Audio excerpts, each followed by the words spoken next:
който се казва Светослав. Здравей! Здравей! Какво обеща ти да ни изпълниш тук на публиката? За розовата пантера. А в публиката нещо друго ми обеща да изпълниш. Какво беше то? За тигре, тигре, матата ми каза да изпее за розовата пантера. Сега, остави го, тате, аз искам да те попитам на тебе, кое ти е по-приятно. За розовата пантера или за тигре, тигре? За розовата пантера. Това по-ти е приятно. Да. Добре, сега вземи микрофона и това, което ти е най-приятно за розовата пантера, го изпълни по най-артистичен начин. Давай! О, тигре, тигре, имаш ли пари? Имаш ли пари? Стари бабички. О, тигре, тигре, имаш ли пари? Имаш ли пари? Хубави жени. Това ли е за розовата пантера? Добре. Светославе, тази песен ти откъде си е чувал?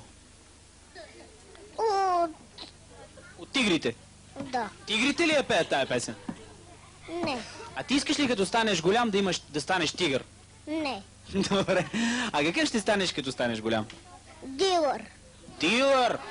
Чакай сега, това е много странна професия. За първи път чувам дете да иска да стане дилър. И какво означава да си дилър? Кой дилър познаваш? Кой е дилър? Станчо е там. Станчо е дилър. И ти искаш да станеш дилър като Станчо? Да. И какво прави Станчо като е дилър? Обича шума на парите. Какъв е шума на парите? Ти чувал ли си как шумят парите? Не. Той ти е разказвал, Да. че обичаш шума на парите. И ти защо искаш да станеш дилър? Щото тата ми каза. Значи тати иска да станеш дилър, а не ти.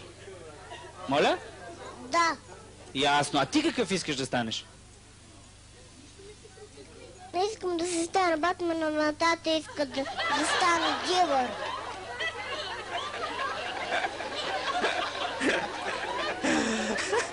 Значи, ти всъщност искаш да си станеш Батман, а тати те спира от тази една чудесна професия, нали, Батман, една уважавана професия.